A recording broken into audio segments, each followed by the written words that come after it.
오늘 우리 가운데 주시는 말씀은 요한계시록 2장 1절에서 7절 말씀입니다.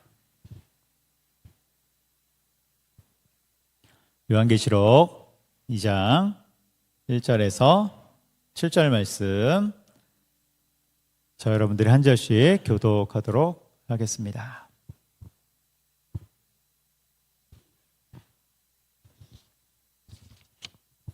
요한계시록 2장 1절 제가 읽습니다. 에베소 교회의 사자에게 편지하라. 오른손에 있는 7별을 붙잡고 7 금촛대 사이를 거니시는 이가 이르시되,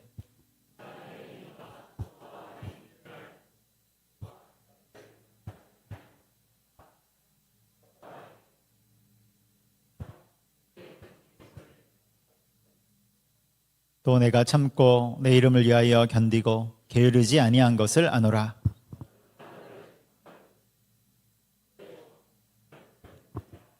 그러므로 어디서 떨어졌는지를 생각하고 회개하여 처음 행위를 가지라. 만일 그리하지 아니하고 회개하지 아니하면 내가 내게 가서 내 촛대를 그 자리에서 옮기리라.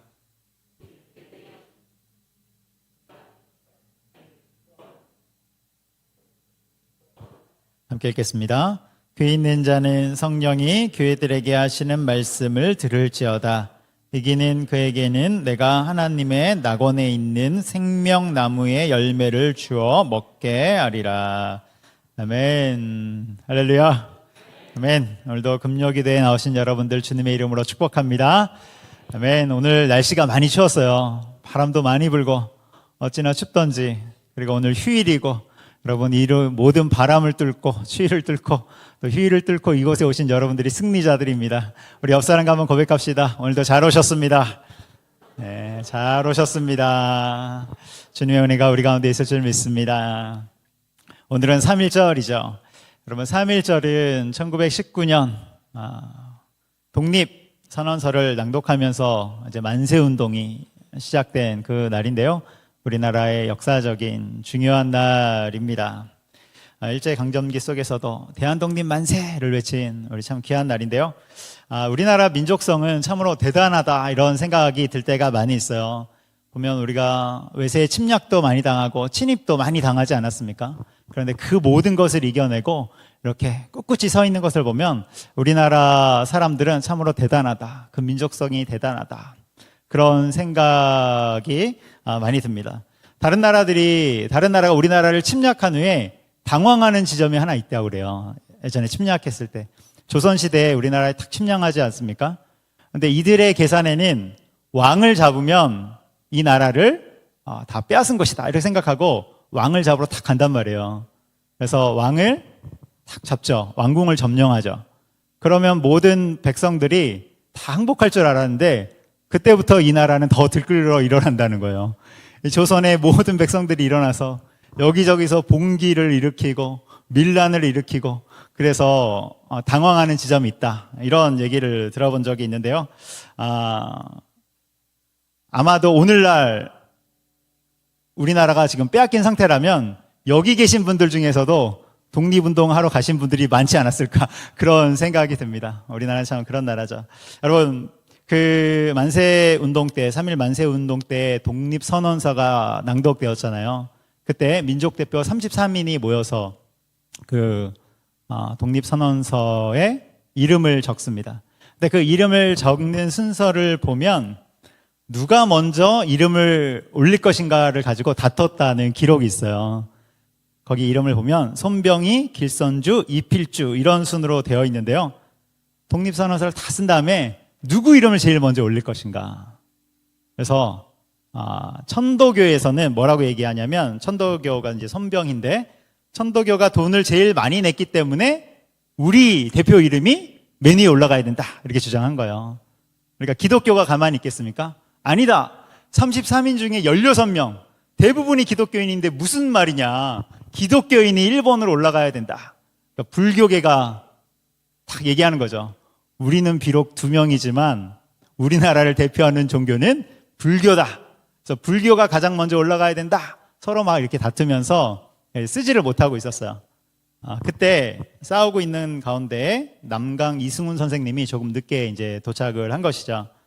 이승훈 선생님은 백오인 사건으로 이미 3년이나 옥고를 치르신 분이고 민족운동, 독립운동의 대가와 같은 분이지 않습니까? 그리고 나이로 봐도 가장 먼저 올라가야 될 분이에요.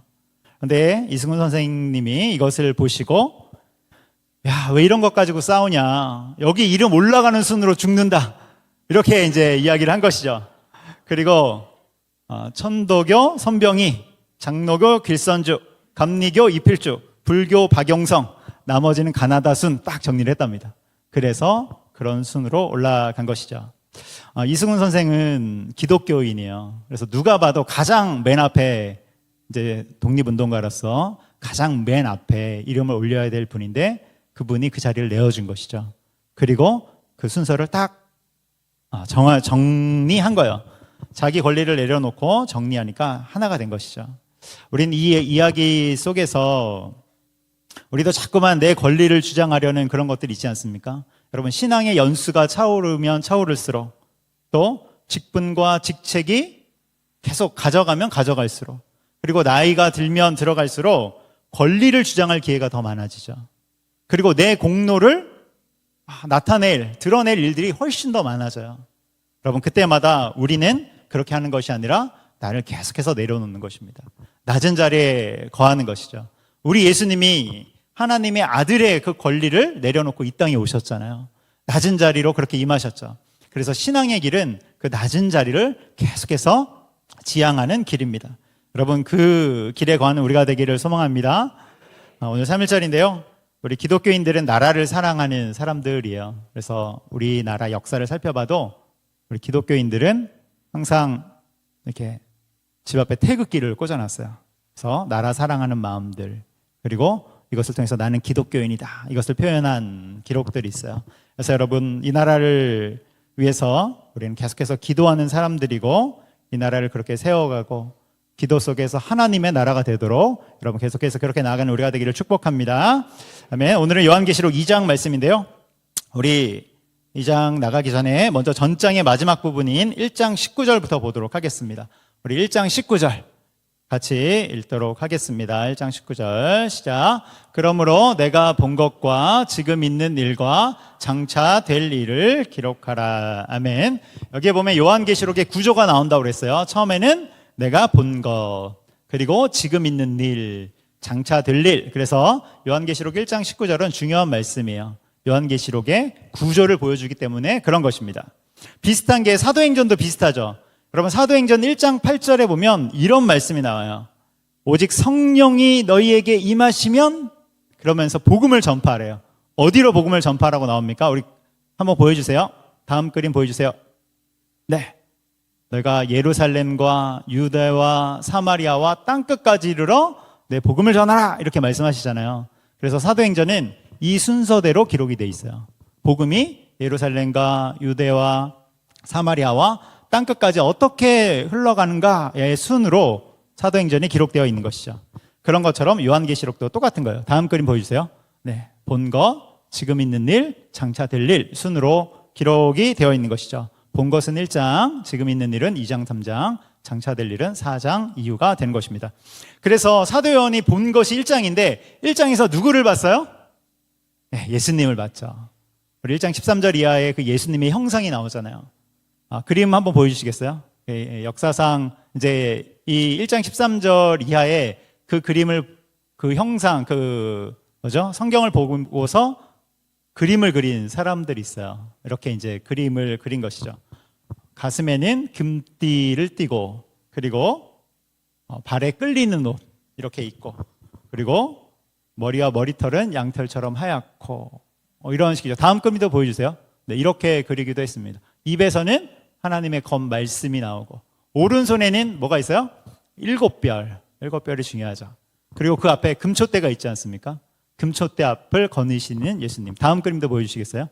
네, 이런 식으로 얼굴은 해같이 빛나서 마주할 수 없을 정도로 영광의 광채가 있는 예수님의 모습이죠. 이것은 이제 그 구절들을 보고 그린 이미지들입니다. 이러한 예수님이 이제 7교회의 편지를 통해서 말씀하시는 거예요. 우리 1장 20절 읽어보도록 하겠습니다. 1장 20절. 네, 함께 읽겠습니다. 시작. 내가 본 것은 내 오른손의 7별의 비밀과 또 7 금촛대라. 7별은 7 교회의 사자요 7 촛대는 7 교회니라. 아멘. 그래서 20절에 보면 내가 본 것은, 여기 본 것이 또 나와요. 내 오른손에 7별의 비밀과 7별. 7별은 뭘까? 밑에 나오죠. 7별은 뭐라고 나옵니까? 7 교회의 사자다 이렇게 나와요. 그래서 사자는 지도자, 목회자라는 뜻이죠. 그리고 또 뭘 받습니까? 7 금촛대를 받죠.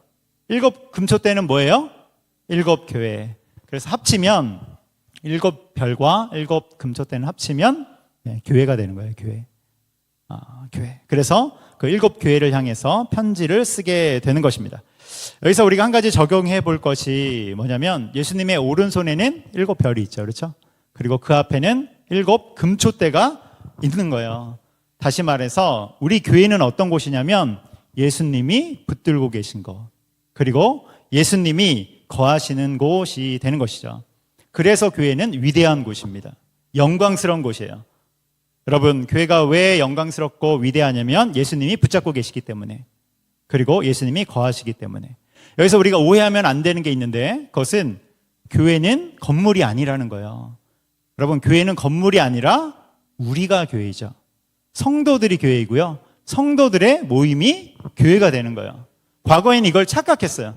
교회 건물이 교회인 줄 알았단 말이에요. 그러니까 영광스러움을 어디서 찾아요? 화려한 건물. 더 높이 짓고 더 크게 짓고 더 화려하게 지으면서 거기에서 교회의 영광을 찾았어요. 그런데 그런 게 아니죠. 중세시대는 그래서 더 화려하게 이렇게 짓고, 그러니까 이에 대해서 신학자 토마스 아퀴나스가 일침을 가하죠. 오늘날의 교회는 은금은 많아졌지만, 그러니까 교회는 커졌지만 말씀의 능력은 상실됐다. 이렇게 일침을 가하는 것이죠. 중요한 이야기예요. 여러분, 교회의 영광은 외적인 모습에 있는 것이 아니라 본질에 있음을 여러분 기억하시기 바라요. 그래서 우리나라도 한때 이런 경쟁을 펼친 적이 있어요. 더 높은 건물, 더 화려한 건물을 지어서 교회의 영광을 나타내려고 했던 적이 있단 말이에요. 지금 이제 많이 안정됐죠.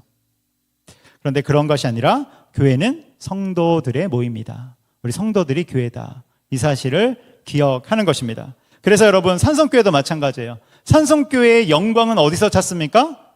교회 건물의 화려함이 아니라 우리를 붙들고 계시는 예수님, 그리고 우리 안에 거하시는 그 예수님 안에서 영광을 찾아가는 것입니다. 할렐루야.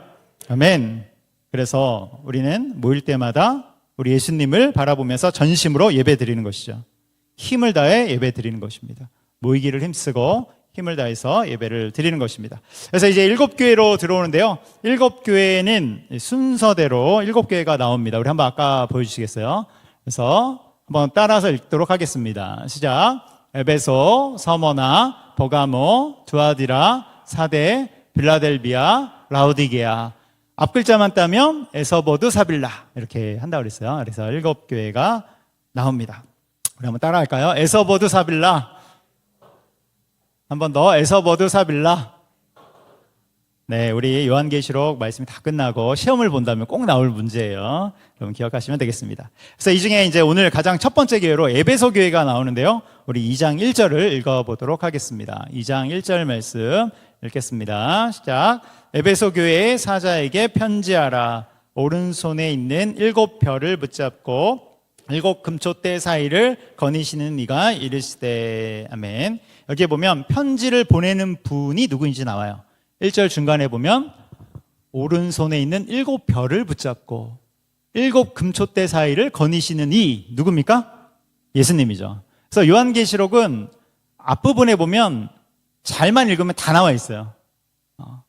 다 해석이 다 앞에 다 나와 있습니다. 그래서 예수님이 편지를 통해서 말씀을 주시는 것이죠.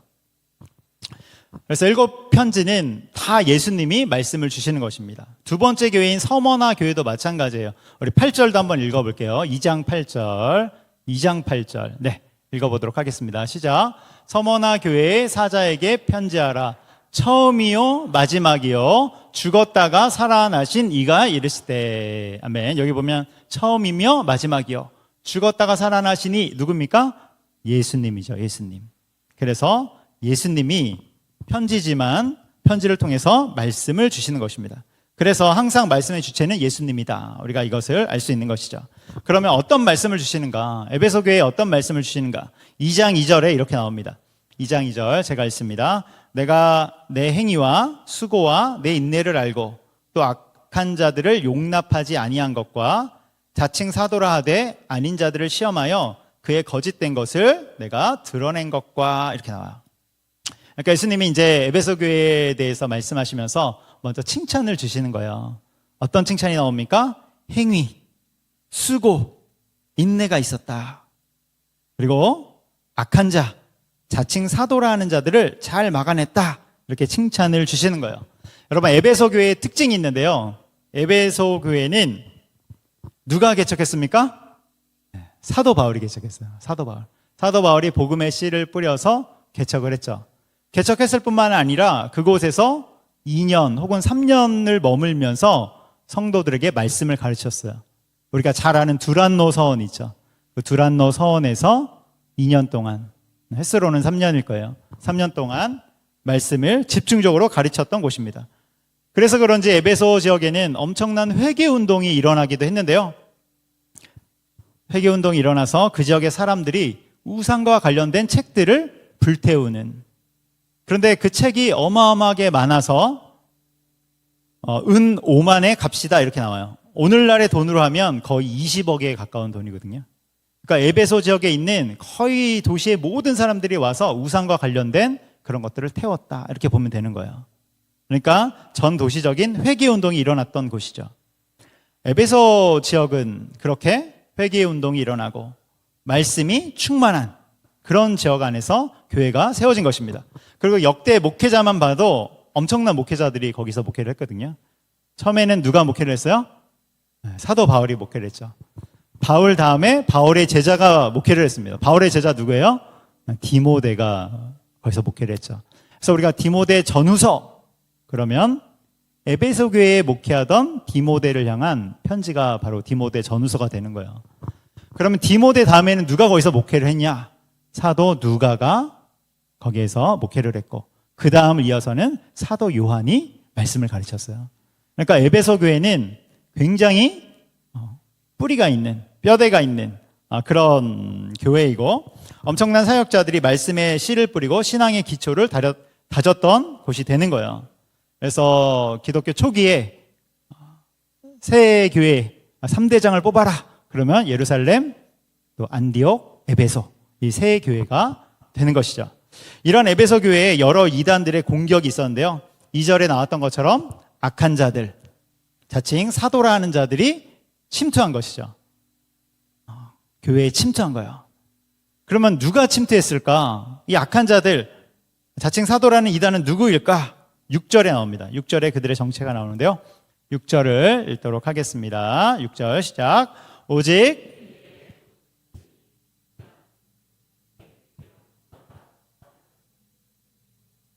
아멘. 여기에 보면 어느 당이 하나 나오죠. 네, 니골라당이 나옵니다. 오늘날에 이제 이단 하면 신천지, 또 하나님의 교회 이런 곳인데, 당시에는 니골라당이라는 이단이 있었어요. 여기는 당시 유행했던 영지주의의 분파인데요. 강력한 영향력을 끼치던 이단이죠. 영지주의는 뭐냐면, 하여튼 중요한 것은 육체는 악하고 영은 선하다. 이런 거예요. 그러니까 영이 선하고 육체는 악하기 때문에 육체는 마음대로 살아도 돼. 이렇게 주장을 펼치는 것이죠. 그래서 예수님이 이 땅에 오실 때도 얘들아 사실은 육체로 오신 게 아니야. 영으로 오셨어. 영으로 오셨다가 영으로 가신 거야. 십자가에 달려 있을 때도 실제로 예수님이 육체가 못 박힌 것이 아니라 영으로 잠깐 달렸던 거야. 그렇게 있었던 거야. 이것을 주장하는 거예요. 그래서 가현설이라고 하는데, 이렇게 되면 예수님의 십자가는 영이니까 고통이 없는 일종의 쇼가 되는 것이죠. 그렇게 되는 거예요. 그래서 이 영지주의, 특별히 니골라당에서 뭘 주장했냐면, 육체는 어차피 악하니까 마음대로 살아. 도덕 폐기론을 주장한 것이죠. 그래서 여기에 많은 사람들이 이끌려서 진리를 벗어나서 마음대로 살아가는 그런 일들이 일어났던 거예요. 오늘날의 구원파와 비슷한 것이죠. 그런데 이런 이단을 에베소 교회가 잘 막아낸 것입니다. 교회가 성도들이 잘 분별했어요. 분별해서 막아낸 것입니다. 여러분, 이들이 이런 이단을 잘 막아냈던 이유가 무엇입니까? 이들이 무엇의 토대 위에 서 있어요? 말씀의 토대 위에 서 있기 때문이에요. 두란노 서원에서 사도 바울이 2년 동안, 3년 동안 열심으로 말씀을 가르치고, 저는 그 부분을 묵상할 때마다 여러분, 사도 바울이 말씀을 재밌게 왜 전했을까요? 딱딱하게 전했을까요? 딱딱하게 전했을 것 같아요. 딱딱하게. 그리고 서신서에 보면 했던 말 또 하고 또 하고 반복하고, 야, 듣는 니들이 힘드냐, 말하는 내가 힘드냐, 이렇게 나오잖아요. 서신서에 보면 말하는 내 입이 더 아프다 하면서 계속 전했던 것이죠. 이런 사도 바울의 열심, 그리고 그것을 이어받아서 다음 목회자들이 계속해서 말씀을 전했던 것이죠. 그래서 말씀의 토대를 잘 쌓은 거예요. 그래서 에베소 교회는 말씀의 기반 가운데 잘 서 있는 교회고, 성경의 기초가 튼튼한 교회예요. 이것이 가장 큰 특징이죠. 여러분, 이것을 우리에게 적용하면 교회는 무엇보다도 말씀의 기반 위에 서 있어야 한다, 이것으로 적용할 수 있는 것이죠. 무엇보다 말씀이에요. 여러분, 성도도 마찬가지입니다. 우리는 이 위에 어떤 다른 것을 이렇게 쌓아나갈 수 있지만 맨 밑에는 말씀의 기반이 있어야 되는 것입니다. 여러분, 말씀의 기반이 없으면 언젠간 다 쏟아지죠. 다 넘어지게 되는 것입니다. 그래서 우리는 말씀을 배우고 또 말씀 앞에 우리의 삶을 끊임없이 드리면서 나가는 것입니다. 그래서 이런 칭찬 중에 3절에는 또 이런 칭찬이 나와요. 3절에 보면 또 내가 참았대요. 내 이름을 위하여 견뎠대요. 게으르지 아니한 것을 아노라. 게으르지 아니했다고 나옵니다. 그러니까 고난의 시대, 핍박의 시대 때 참고 인내하고 게으르지 않았던 것입니다. 게으르지 않았어요. 말씀에 게으르지 않고 충성함에 게으르지 않은 것이죠. 예수님이 이렇게 칭찬해 주신 거예요. 여러분, 예수님이 우리를 칭찬해 주신다면 얼마나 가슴이 뛸까? 묵상해 볼 수 있죠. 그런데 예수님이 딱 칭찬만 해주시고 끝나면 좋은데 이어서 곧 책망을 하십니다. 책망을. 4절에 나오죠. 우리 4절 한번 읽겠습니다. 시작. 그러나 너를 책망할 것이 있나니 너의 처음 사랑을 버렸느라. 아멘. 여러분, 예수님이 이제 칭찬했으니까 책망의 시간이 들어가는 거예요. 예수님이 책망하실 때 얼마나 무서울까. 예수님이 어떤 책망을 주십니까? 처음 사랑을 버렸다, 이렇게 나오죠. 처음 사랑을 버렸어요. 그러니까 사랑이 식었다는 거예요. 여러분, 말씀을 열심히 배우는데 사랑이 없으면 어떻게 돼요? 그 말씀으로 정죄하기 시작하죠. 옆 사람을 찌르기 시작하는 거예요. 그 받은 말씀으로 나에게 적용해야 되는데 다른 사람을 지적하는 그런 지점에 도달하게 되죠. 또 충성하고 봉사할 때도 마찬가지예요. 여러분, 처음 충성하고 봉사할 때는 우리 주님을 사랑해서 봉사했을 거예요. 근데 시간이 지나면서 어떻게 됩니까? 주님을 사랑하는 그 사랑은 없어지고 봉사하는 그 자리만 남아있는 것이죠. 여러분, 그러면 안타까운 거예요. 그러면 안 된다고 여기 나오는 것입니다. 다시 말해서 처음에는 주님을 사랑해서 말씀도 보고 충성도 하고 봉사도 했는데 이제는 껍데기만 남은 것입니다. 본질인 사랑이 다 날아가 버린 거예요. 이것을 제자훈련의 용어로 하면 친밀감이 사라진 것이죠. 우리 고린도전서 13장 2절 말씀을 읽어보도록 하겠습니다. 고린도전서 13장 2절 함께 읽겠습니다. 시작. 내가 예언하는 능력이 있어 모든 비밀과 모든 지식을 알고 또 산을 옮길 만한 모든 믿음이 있을지라도 사랑이 없으면 내가 아무것도 아니요. 아멘. 사랑이 없으면 아무것도 아니요.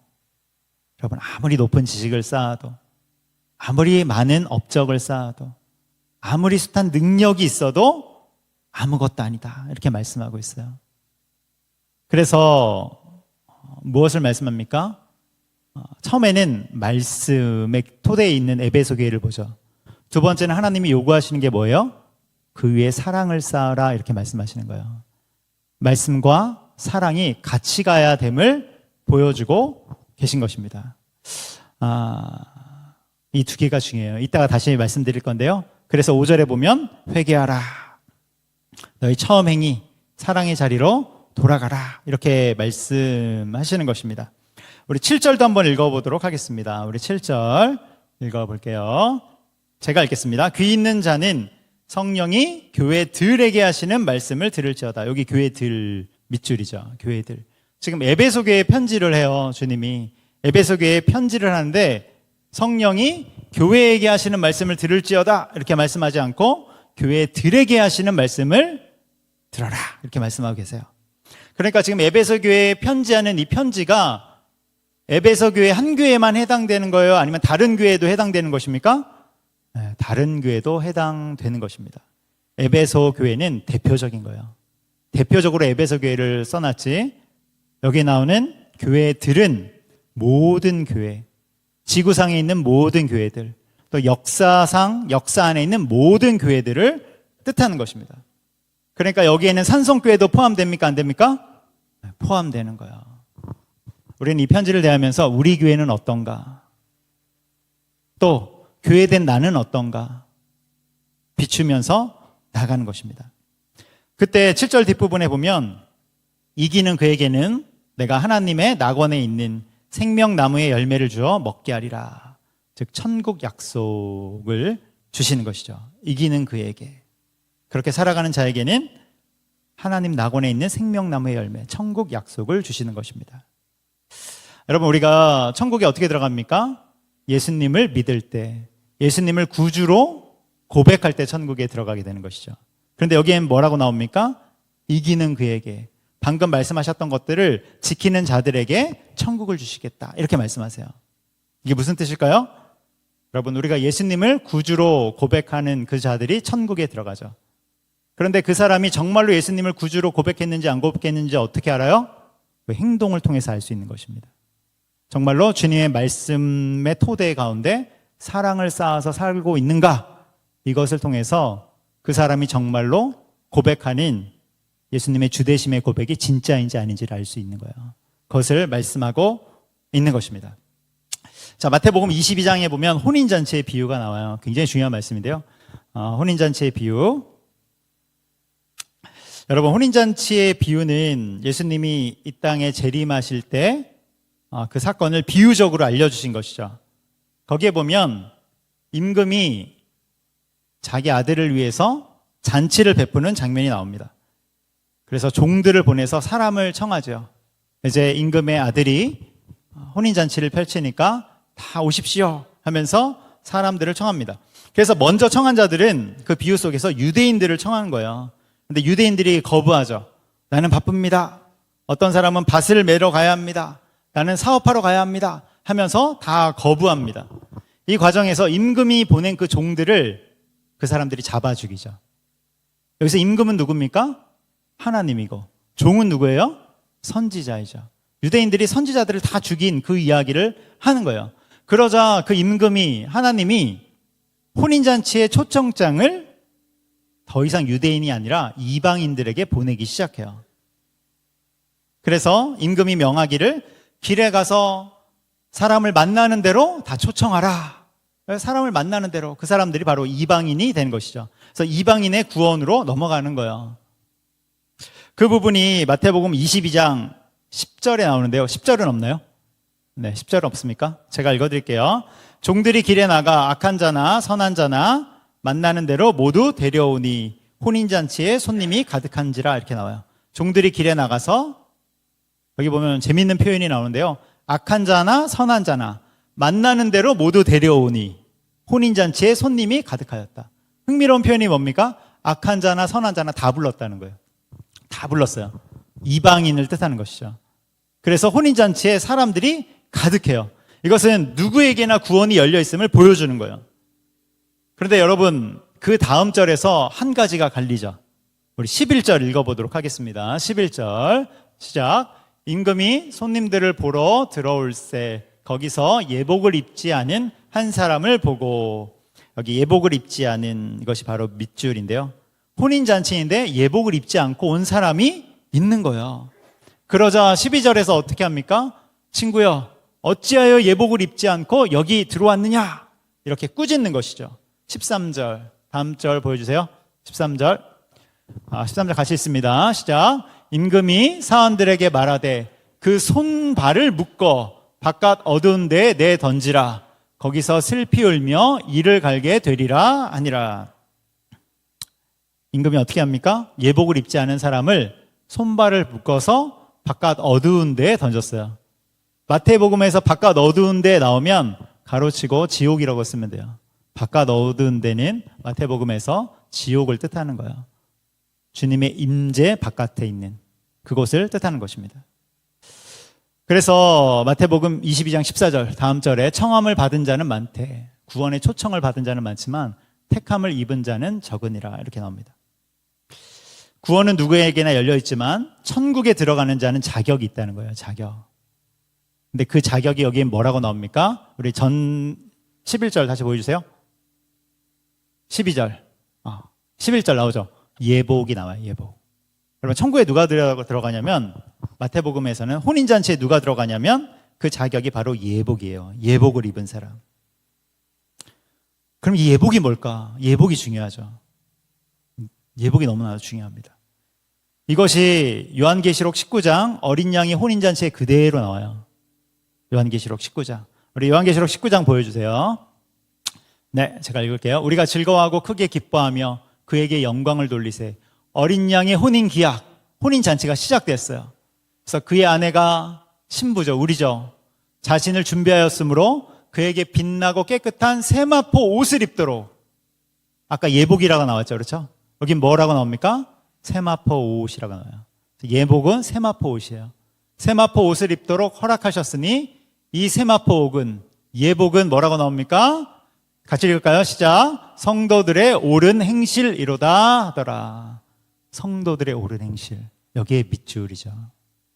여러분 누가 천국에 들어갑니까? 누가 어린 양의 혼인잔치에 들어가게 됩니까? 네.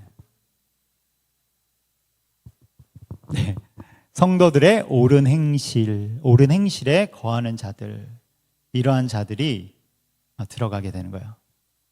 요한계시록을 쭉 읽으면 여기서 말씀하시는 두 가지가 있어요. 다 탈탈 털면 말씀하시는 두 가지. 7교회에 편지하라. 7교회에 탁 털면 동일하게 두 가지가 나와요. 그 두 가지가 에베소 교회에 나와요. 그래서 오늘 에베소 교회를 오래 했죠. 에베소 교회를 탁탁 털면 아까 두 가지 말했어요. 뭘 말했습니까? 첫 번째, 어디에 토대? 말씀. 그 위에 뭘 쌓아요? 사랑. 말씀과 사랑이에요. 요한계시록에서 결국 말씀하는 성도들의 옳은 행실은 말씀과 사랑입니다. 그래서 정확히 말하면 말씀에 순종하는 자, 하나님을 사랑하는 자, 이 두 가지에 거하는 자들이 혼인잔치에 들어가게 되는 것입니다. 여러분 우리가 지금 교회에 다 앉아있죠, 그렇죠? 하나님의 청함을 받은 자들이에요. 여러분 청함을 받았다고 해서 택함을 받는 이야기는 또 다른 이야기예요. 택함을 어떻게 받습니까? 첫 번째는 예수님을 나의 구주로 고백할 때요. 이것이 가장 중요한 문이에요. 예수 그리스도를 나의 구주로 고백하는 것입니다. 그런데 우리는 다 예수님을 구주로 고백하죠. 예수님, 주님이 나의 주님이십니다. 나의 주님이십니다. 그런데 이 고백이 진짜 고백인지 어떻게 알 수 있어요? 그 사람의 행동을 통해서 알 수 있는 것이죠. 그것을 주님은 옳은 행실이라고 했고 그 옳은 행실의 핵심은 주님의 말씀을 따라 순종하는가, 하나님을 사랑하는가, 이것을 통해 나타난다는 거예요. 여러분 이것은 절대적인 것을 말하는 게 아니죠. 우리가 모든 주님의 말씀을 다 순종할 수 있습니까? 없습니까? 없죠. 그 말씀 앞에서 우리는 늘 부족함을 느낄 뿐이에요. 하나님을 사랑하는 것에 있어서 우리가 완벽하게 주님을 사랑할 수 있습니까? 전혀 아니죠. 우리는 그 사랑 앞에서 늘 그렇게 사랑하지 못한 우리 자신을 볼 뿐입니다. 그러나 우리가 그러한 방향으로 나아가고 있다면 여러분 그 자가 바로 주님의 백성이 되는 거예요. 여러분 우리가 요한계시록의 말씀을 지금 배우고 있는데요. 우리가 지금까지 배운 것, 앞으로 배울 것 다 잊어버려도 괜찮아요. 근데 꼭 기억해야 할 것은 하나님을 사랑하는 것, 그리고 주님을 사랑하는 것, 이 두 가지. 이 두 가지가 남는다면 우린 요한계시록을 잘 배운 것입니다. 그리고 항상 그 잣대로 나를 바라보는 것입니다. 또 우리 교회를 보는 거예요. 우리 교회는 하나님의 말씀에 순종하는 교회인가? 그러한 성도들이 있는 교회인가? 하나님을 사랑하는 교회인가? 그렇게 사랑하기 위해서 우리는 애를 쓰고 있는 성도들인가? 여기에서 진짜와 가짜가 판별되는 것입니다. 그리고 우리는 그렇게 살지 못하기 때문에 어디 앞으로 나가는 것입니까? 십자가 앞으로 나가는 거예요. 하나님, 나를 긍휼히 여겨 주시옵소서. 주님, 내가 주님의 말씀을 순종하고 싶은데 그렇게 살지 못합니다. 나를 긍휼히 여겨 주시옵소서. 내가 주님을 사랑하고 그 사랑으로 살아가고 싶은데 나는 여전히 부족합니다. 그래서 그 십자가 앞에서 우리는 다시 주님의 힘을 덧입고 그 십자가 앞에서 우리 구주 예수 그리스도를 붙잡으면서 나아가는 것입니다. 할렐루야, 아멘. 그래서 주님 우리 가운데 그 십자가를 허락하신 것입니다. 여러분, 이 두 가지가 없다면 우리가 아무리 많은 말씀을 배워도 그것은 지식의 축적, 공허한 지식의 축적밖에 안 되는 거예요. 이 두 가지가 없다면 우리가 열심히 충성하고 봉사한다 할지라도 껍데기밖에 없는 것입니다. 외형을 자랑하는 그 교회와 마찬가지로 껍데기들만 쌓아가는 그 신앙생활밖에 안 되는 것입니다. 여러분, 우리의 신앙생활은 본질을 향해 가는 거예요. 본질. 그 본질은 하나님의 말씀에 순종하는 것, 그리고 주님을 사랑하는 것. 여러분, 여기에 모든 생명을 거시기 바랍니다. 여기에 우리 모든 것을 다해서 나가는 것입니다. 우리가 이제 일곱 교회 이야기를 이제 시작하는데요. 일곱 교회 이야기를 통해서 요한계시록 일곱 교회를 통해서 주님이 우리 가운데 말씀하시는 것은 누가 주님 앞에 설 것인가요? 누가 새하늘과 새 땅에 들어가게 될 것인가입니다. 에베소 교회를 통해서 이것을 우리 가운데 명확하게 말씀하고 있습니다. 여러분, 우리의 방향은 말씀의 토대 위에서 사랑을 꽃피우는 것이 바로 우리의 삶의 방향입니다. 그렇게 나아가는 저와 여러분 되기를 주님의 이름으로 축복합니다.